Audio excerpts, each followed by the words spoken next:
So yun guys, sounding pipe, loose thread, napaka-unsafe nito guys. Kung makikita ng PEC ito, parang may kalalagyan talaga tayo.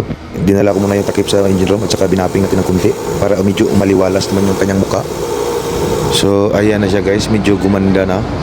Susukatan natin yung thread dito at saka humanap tayo ng tubo na yan. Yan yung gagawin natin para pag nagawa na ng thread yan, idudugtong na lang yan doon. So ayan guys, kakarga natin sa tornuhan.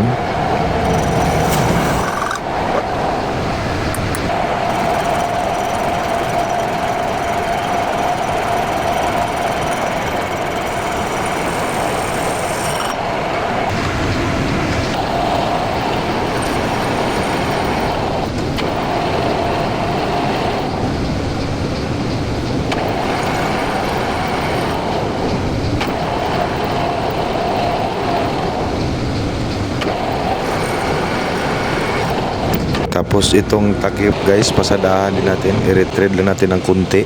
Ayan.